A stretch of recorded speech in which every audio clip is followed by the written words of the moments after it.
मंडलाकारं व्याप्तं येन चराचरं तत्पदं दर्शितं येन तस्मै श्री गुरुवे नमः। तस्मै श्री गुरुवे नमः। नीलांजन समाभाषं रविपुत्रं यमाग्रजं छायामार्तण्डसम्भूतं तं नमामि शनेश्वरम्। अपने समस्त दो श्री हनुमान जी महाराज शनि भगवान के श्री चरणों में साष्टांग दंडवत प्रणाम। हमारे आए हुए समस्त माताएं जो दूर दराज से आई हुई हैं, सभी को ढेर सारा प्रेम और प्रभु का आशीर्वाद, समस्त संतों का सभी को आशीर्वाद प्राप्त हो। मैं प्रभु से ही प्रार्थना करूँगा। बड़ा सुंदर है आप सभी का यह अनमोल समय भगवान के श्री चरणों में जो आप लोग बिताते हैं, मैं उसके लिए आप सभी को खूब खूब बधाई और प्रभु से प्रार्थना करूंगा कि सदैव आप लोग यश वैभव सुख शांति समृद्धि और ऐश्वर्य की प्राप्ति होती रहे। क्योंकि कहते हैं भगवान के श्री चरणों में रहने वाले को कभी किसी प्रकार का भय नहीं होता। जो भगवान के पास है उसको किस प्रकार का भय। तो आप सभी की चर्चा भी मैंने सुना। आज इस सभी चीज पर सुंदर आप सभी के मुखारबिंदु से भगवान की भजन भी सुना, भगवान का संकीर्तन सुना। भगवान के लिए जो आप सभी के मन में सुंदर प्रेम है वह आप सभी उसके संगनाद किए हुए हो जाए, वह भी बड़ा अच्छा लगा। भगवान आप सभी को ऐसे ही खूब खूब यश वैभव ऐश्वर्य सुख शांति समृद्धि प्राप्त करते रहे।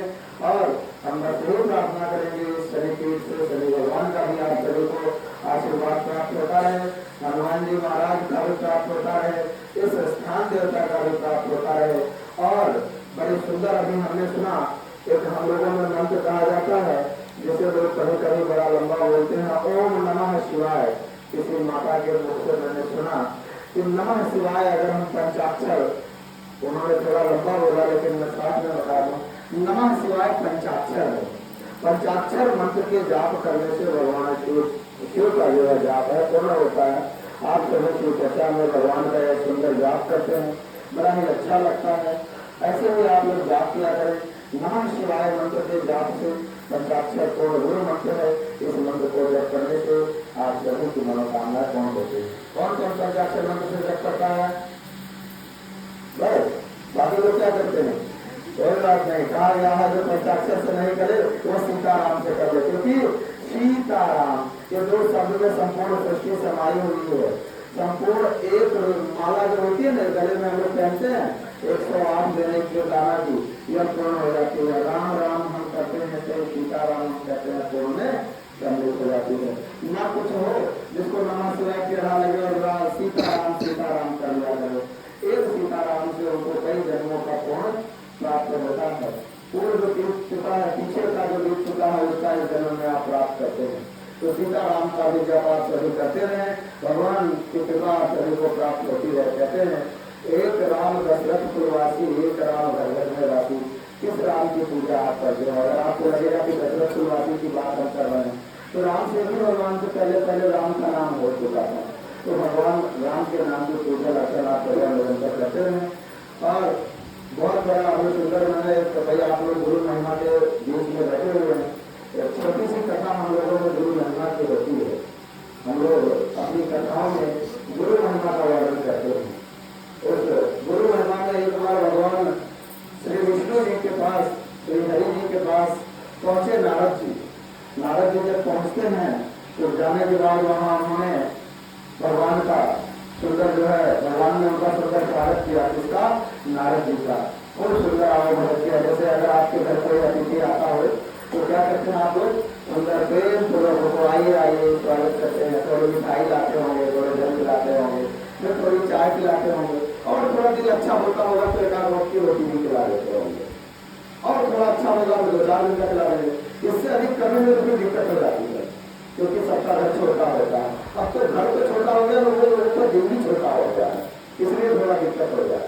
क्योंकि पहले का जो समय होता था पर दिल बड़ा होता था, अब घर बड़ा हो गया है लेकिन लोगों का दिल छोटा हो गया। इसीलिए शायद 1 से 3 से 5 से 7 दिन से ऊपर नहीं रह पाते लोग। तो फिर उसी प्रकार भगवान के दरबार में जो सुंदर भगवान नारद जी पहुंचे हुए हैं, नारद जी को उन्होंने देखा तो सुंदर प्रेम से लोग उनको और भगत किया, उनको खिलाया पिलाया। फिर नारद जी अपने घर को जाने लगे, अपने स्थान को जाने लगे। तो भगवान विष्णु जी कहते हैं कि हे माँ लक्ष्मी, जहाँ भगवान नारद जी बैठे हुए थे उस स्थान को गोबर से लिखवा देना। संजोग से नारद जी काम के बड़े तेज थे, अभी दरवाजे से बाहर ही गए हुए थे, तब तक उन्होंने सुन लिया कि तो कह रहे हैं कि जो इस स्थान को गोबर से लिखवा देना। तो उनको बड़ा दुख हुआ इस बात का सोच करके। वहाँ आया तो उन्होंने प्रेम पूर्वक बहुत सुंदर हो गया, खिलाया पिलाया। और इसके बाद जब मैं दरवाजे से बाहर निकलने लगा तो उन्होंने कहा कि जो है सुंदर जो है गोबर से लिखवा देना। तो जो भी मन से फिर इसके बाद लौट करके आए, क्योंकि उनकी एक अच्छी आदत थी कि वह किसी शंका का तुरंत समाधान कर लेते थे। जैसे हम लोगों में क्या होता है, हम अगर किसी के प्रति नाराज हो जाते हैं तो द्वेष पाल लेते हैं, तो जब कभी तपो हम बताइए, ठीक है, ये नहीं कहते हैं तपो नहीं बताइए, तुरंत पूछ लीजिए, उसका समाधान हो जाएगा। आप सहेलियों में कभी कभी बताया ना, क्योंकि सभी लोग एक सहेली परिवार होंगे, जो परिवार है आप सभी, तो उसमें अगर होता होगा किसी के प्रति अगर किसी को द्वेष होता हो तो उससे तुरंत पूछ लीजिए, उसका समाधान हो जाएगा। अगर उसको अगर आपने मन में पाल लिया तो पाप बन जाता है, तो पालो मत उसको, पाप को समाप्त कर दो। तो नारद जी तुरंत लौट के आए और पूछते हैं भगवान से कि हे प्रभु, मैं एक संतान में हो गया। बोले बताइए प्रभु।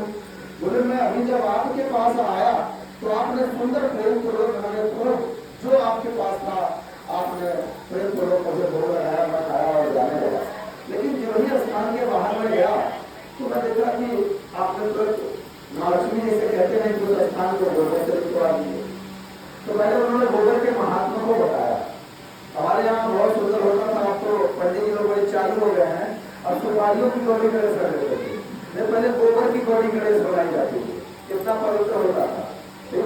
तो गोबर की महिमा उन्होंने वर्णन किया कि गोबर के जहाँ लिप देने से पहले घर में हमारे मिट्टी के घर हुआ करते थे, जब तक घर मिट्टी के हुआ करते थे तब तक दिल सदैव जो है मिट्टी से भी मजबूत हुआ करते थे। लेकिन जब से पक्के का घर हो गया है तब से लोग जो है पक्के की तरह हो गए हैं, पक्के तो नहीं होगी, पक्के की तरह हो गए। तो उस समय उन्होंने बोला गोबर की महिमा बताई कि जिस स्थान पे गोबर से लिप दिया जाता है वह स्थान सदैव पवित्र हो जाता है। बोले इसका मतलब मैं नहीं समझ पाया, तो उन्होंने उसका मतलब बताया कि जिस स्थान पे आप बैठे थे, लेकिन आगे जी बुरा नहीं मानेगा, जिस व्यक्ति का कोई जीवन में गुरु ना हो वह व्यक्ति क्या होता है, निवरा। जिसका कोई गुरु नहीं होता है वह व्यक्ति निवरा होता है। बोले अच्छा, बोले हाँ। बोले मैं क्या निवरा हूँ? बोले जी आप निवरा है क्योंकि आपका कोई गुरु नहीं है। बड़ी शंकर की बात है, क्या निवरा जिस स्थान पे बैठ जाए वह स्थान अपवित्र हो जाता है, इसलिए उस स्थान को गोबर से लिखवा दिया जाता है ताकि समस्त प्रकार के जो उनके द्वारा आया हुआ अवगुण है वह समाप्त हो जाए। बोले अच्छा, बोले इसका उपाय बताइए, क्योंकि मैं तो वही ऋषिवर पुत्र हूँ, निरंतर कहीं आपके पास आऊंगा, कहीं ब्रह्मा जी के पास जाएंगे, कहीं गुरु जी के पास, कहीं शिव जी के पास, समस्त के पास मैं तो भ्रमण करता रहता हूँ और जहाँ जहाँ जाऊंगा इसी संकट को सुनता रहूंगा। बोले बिल्कुल, कहता हूँ तो संकट से निदान बताइए। कहीं संकट से केवल एक ही निदान है कि आपको गुरु बनाना पड़ेगा। तो गुरु बनाना पड़ेगा। बोले हाँ, तो बोले आप ही बन जाइए मेरे गुरु। बोले ना ना ना ना, स्वर्ग लोक में हक नहीं है किसी को भी कोई गुरु बना लो। तो सोचिए स्वर्ग लोग सोचते हैं कि हम स्वर्ग की प्राप्ति कर लें तो उनको भी हक नहीं है गुरु बनाने का। तब मृत्यु लोक में ही एक ऐसा मृत्यु लोक है जहाँ जाने के बाद आपको गुरु शिष्य परंपरा में रहना होता है। जब उस गुरु शिष्य परंपरा से आप आते हैं तब स्वर्ग लोक में आपको संपूर्ण की प्राप्ति होती है। जिसका कोई गुरु नहीं उसको स्वर्ग में भी जगह नहीं होती, उसको कहाँ जगह होती है? नरक की जगह बताया उन्होंने। क्या तो बड़ा कष्ट की बात है। तो हमारा कोई गुरु बनाइए, तो मृत्यु लोक पे जाइए और जा करके आप गुरु बना लीजिए। कहीं किसे बनाओ, कहीं जाओ मृत्यु लोक पे ढूंढ लेना।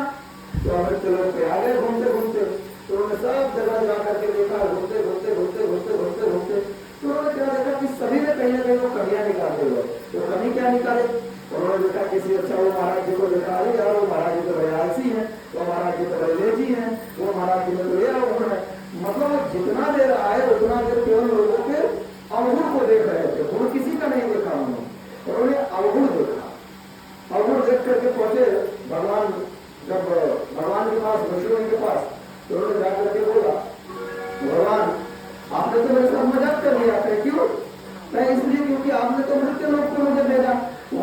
जितने व्यक्तियों को मैंने देखा सब कहीं ना कहीं आईडी है। आईडी कार्ड तो आप लोग समझते हैं, मेरी भाषा तो समझ में आ जा रही है ना। उधर मैं भोजपुरी बोलने की कोशिश करता हूँ पर कर नहीं पाता, ठीक है। तो उन्होंने बोला सब में कोई ना कोई कमियां हैं। बोले अच्छा, क्या कोई एक ऐसा आदमी नहीं मिला जिसमें कमी नहीं मिला? क्या तब क्या वही शिष्य बन सकते हैं? क्या तो आप ही जिसे बना दीजिए। क्या हम बनाएंगे तो उसे आपको मानना पड़ेगा? बिल्कुल आज से ही अब से ही मैंने मान लिया। क्या तो ठीक है, कल आप मित्र लोग पे जाना, ब्रह्म मुहूर्त में स्नान करना। जो व्यक्ति आपको सबसे पहला मिले, जो व्यक्ति आपको सबसे पहला मिले नदी के स्नान के समय जाते समय, वही आपका गुरु होगा। बोले ठीक है, हम उसको गुरु मान लेंगे। नारद जी बेचारे अगले दिन सुबह सुबह पहुंचे नदी के तट पे। नदी के तट पे पहुंचते हैं तो जाने के बाद देखते क्या है कि वहां एक व्यक्ति ऐसा आ रहा है जो मछुआरा था, मछली मारे आ रहा है, गले में मछली टांगे हुए था। भाई कोई मछुआरा बुरा ना मानना, मछुआरा मतलब भगवान नारद जी के गुरु थे, ठीक। तो उस समय उन्होंने देखा क्या कि गले में मछली टांगा हुआ है, सर पे मछली टांगा हुआ है, कंधे में तो मछली दबाए हुआ है, लेकिन चला आ रहा। नारद जी को लगा कि अरे तो बड़ा पाप हो गया, इनसे अच्छा तो वही सब महाराज थे, थोड़े मोड़े था, इसमें तो महाए बड़े हमारा गुरु कैसे बन सकता है। और इसके बाद वहां से लौटे और भगवान विष्णु जी यहाँ पहुंचे। बोले विष्णु जी महाराज आपने तो मेरे साथ छल कर दिया। तो क्यों? बोले इसलिए क्योंकि आपने तो जो है कहा कि जो व्यक्ति पहला मिलेगा वही तुम्हारा गुरु होगा, और वह व्यक्ति तो महापापी है। अरे आपने महापापी कह दिया। पापी शब्द कहने पर उनको श्राप लगा। भगवान विष्णु श्राप देते हैं, हे नारद जी मैं आपको श्राप देता हूँ। क्या श्राप देता हूँ?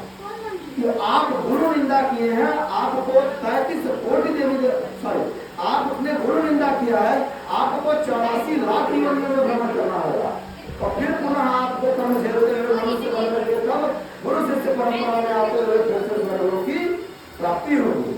इतना बड़ा पाप लग गया मुझे? बोले हाँ। क्यों? गुरु निंदा पे इतना बड़ा प्राप्त हो रहा है। अगर आप किसी को गुरु मानते हैं तो उसकी निंदा मत करना, नहीं ये श्राप लगता है। यह श्राप मैं नहीं, शास्त्र कहता है कि वह श्राप इतना बड़ा है कि उसको दुनिया भी नहीं मिटा सकती। बोले महाराज हम तो बड़ा कष्ट में हो गए, मैं तो दासी का पुत्र हूँ, मैं तो देवों के तरह सदैव जो है सुचिंतक रहा हूँ, उनका कवि रहा हूँ, उनके यहाँ संदेशा ले जाके पहुँचाना, लाना, ले आना, लेकिन तो बहुत बड़ा कष्ट हो गया। और मैं इस 84 लाख योनि में भ्रमण करूंगा, बड़ा कष्ट हो जाएगा, कोई मेरा उपाय करिए, कम करिए। भगवान विष्णु ने कहा मैं श्राप दे सकता हूँ और कम नहीं कर सकता। तब इसके लिए मृत्यु लोक जाना पड़ेगा। अच्छा कहा मृत्यु लोक पे जाइए, वहां जाने के बाद पुनः उसी गुरु के पास जाइए, वह गुरु ही आपको निदान बता सकता है, अन्यथा इस दुनिया में कोई निदान नहीं बता सकता।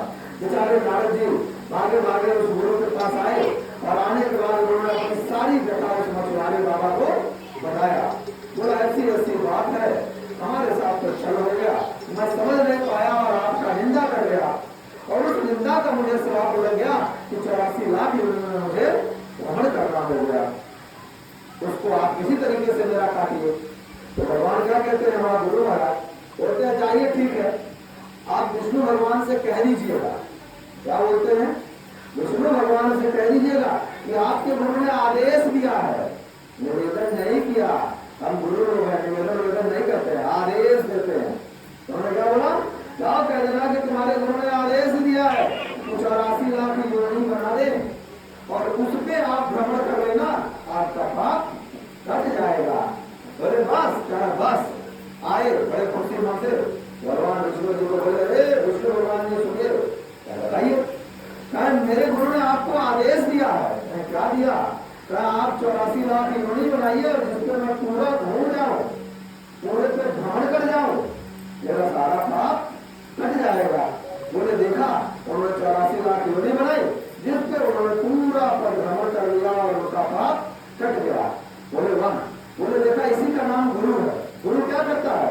गुरु ये नहीं कि आपको सोना दे देगा, चांदी दे देगा, हीरा दे देगा, जवाहरात दे देगा, मोती दे देगा, पूरी धन दौलत आपको दे देगा। गुरु आपको मार्ग दे सकता है। गुरु का अर्थ क्या होता है? गु का मतलब अंधकार और रू का मतलब प्रकाश। जो अंधकार से प्रकाश की तरफ आपको ले जाता है वही आपका क्या होता है? गुरु होता है। तो उन्होंने गुरु महिमा बताई और अंतिम में उन्होंने कहा कि देखा, इस संपूर्ण कष्ट से केवल एक व्यक्ति तुम्हें पार कर सकता है जिसका नाम गुरु होता है। तो आप लोग बहुत सुंदर भगवान शिव के श्री चरणों में आप लोग बैठे हैं, जिन्हें आप लोग शिव गुरु कहते हैं। मैं भी उन्हें कोटि कोटि प्रणाम करता हूँ, क्योंकि कहीं हो सके हमसे भी इस कथा में भूल हो गई तो क्षमा करें। लेकिन यह कथा आज को इसलिए सुनाई गई क्योंकि आप लोग गुरु शिष्य परंपरा में आए हैं, आप शिष्य बन करके आए हैं, अपने द्वितीय गुरु के चरणों में आए हुए हैं। तो वह भगवान आपको आशीर्वाद प्राप्त कराएं और आप लोग पुनः कभी जीवन में गुरु की निंदा मत करिएगा, वरना 84 लाख योनियों का पाप लगेगा आपको। पुनः 84 लाख योनि क्या होती है? 4 लाख नक्षत्रम लिखा हुआ, 4 लाख किसमें होंगे? जराचरम, मतलब जल में 4 लाख योनि बन के भ्रमण होना होगा। एक मछली नहीं होती है, अनंत होते हैं जल में 4 लाख उसमें, ठीक है।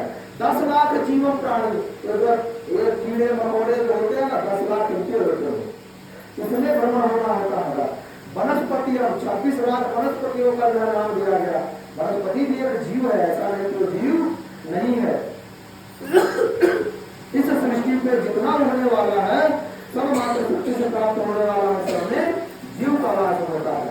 इसीलिए भगवान कभी भी आप सभी अपने गुरु निंदा ना करें, जिसे अगर गुरु कहें उसकी निंदा ना करें और उसकी निंदा ना सुने, ना तो फिर आपको 84 लाख योनियों का जो है श्राप लगता है। और सबसे बड़ी चीज, एक चीज जान लीजिए, अगर मैं आपकी तरफ एक उंगली उठाया हूं तो अच्छा, आप लोग सभी लोग उंगली उठाई, सभी लोग उंगली उठाई। एक उंगली अगर आप उठाएंगे किसी के ऊपर तो 3 उंगली किसके पास आएगी? खुद ही अपने तरफ आएगी। इसलिए किसी को उंगली नहीं करने का। एक तुम करोगे, 3 भगवान तुम्हें करने के लिए पहले ही तुम्हारे थोड़े को भेज देते हैं, रुक जा। एक अगर मैं कर रहा हूं तो 3 भगवान भेजेंगे और 3 तुम्हें मिल ही जाता है। इसीलिए हमारे ज्ञानी पुरुष कहते हैं कि कभी किसी के लिए बुरा नहीं सोचना चाहिए। जीवन में सबके लिए आप लोग सच पे आए हैं, शनि पीठ पे आए हैं, क्योंकि यह मेरी आज से नहीं 20 साल पहले मैं इस जगह पे बालक स्वरूप आया था कि मैया जी उधर बैठी है जो बेचारी मेरे साथ उस समय से लोग थे, बहुत सारी और भी लोग थे। मैं उस समय बालक स्वरूप में आया था और 20 साल हो गया इस जगह पे रहते रहते। 20 साल से मैंने सभी को देखा, बहुत अच्छा लोगों में पहले प्रेम हुआ करता था, लेकिन अब तो किसी के पास समय नहीं। लेकिन बहुत अच्छा लगता है कि भगवान के सुंदर वक्तव्य में आप सभी अपने अनमोल समय को लगा करके आते हैं, मिला करके आते हैं और आप सभी भगवान का आशीर्वाद प्राप्त करके जाते हैं। तो ऐसे ही आप लोग निरंतर भगवान का आरती पूजन भजन सत्संग करते रहें। हर शनिवार को यहाँ सुंदर निरंतर पूज्य माता श्री उर्मिला पांडे जी के द्वारा निरंतर यहाँ पे अखंड चल रहा है। इस समय जो सुंदर कांड आज 3रा साल हो गया। उनकी सहपाठी हमारे साथ राजू पांडे जी हैं, जिनका बहुत अच्छा सहयोग रहा। तो दोनों लोगों ने उससे उस समय कहा कि हम लोग निरंतर बंद नहीं होने देंगे, लेकिन आज तक वह चलता चला आया। कहने को लेकर माता जी खड़ी है, बेचारी उस समय की आती भी है। तो ऐसी बहुत सारे लोग नहीं, मैं किसको किसको बताऊं, जिन लोगों ने बहुत सुंदर कहा। तो आज 3 साल से निरंतर सुंदर कांड का पाठ यहाँ चलता चला आ रहा है और आगे भी ऐसे अगर जब तक प्राण वायु रहेगी इस शरीर में तब तक चलता रहेगा और भगवान का गुणगान होता रहेगा। आप सभी सदैव आते रहें और भगवान से प्रार्थना करेंगे सदैव आप लोगों को प्राप्ति होती रहे। एक बार प्रभु चिंतन कर लेते हैं मन से, क्योंकि मैं तो राम के दरबार का व्यक्ति हूँ, राम के दरबार में चला जाऊंगा। एक बार फिर पूर्वक हमारे पीछे पीछे आप लोग भगवान का कीर्तन करें और फिर हम भी अपनी वाणी को विश्राम कर भगवान के श्री चरणों में दंडवत प्रणाम कर आप सभी की आरती का सुंदर आशीर्वाद प्राप्त करेंगे। चलिए तो शुरू करते हैं। सीताराम सीताराम सीताराम जय सीताराम सीताराम सीताराम सीताराम जय सीताराम सीताराम सीताराम सीताराम जय सीताराम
सीताराम सीताराम सीताराम जय सीताराम।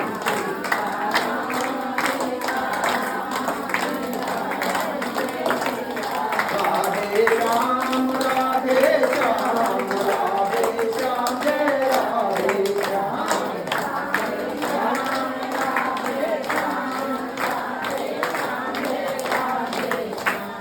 श्यामा श्याम श्यामा श्याम श्यामा श्याम जय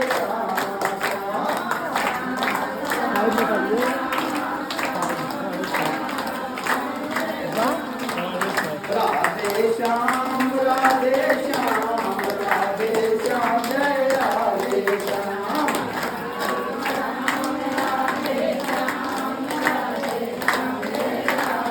सीताराम सीताराम सीताराम जय सीताराम।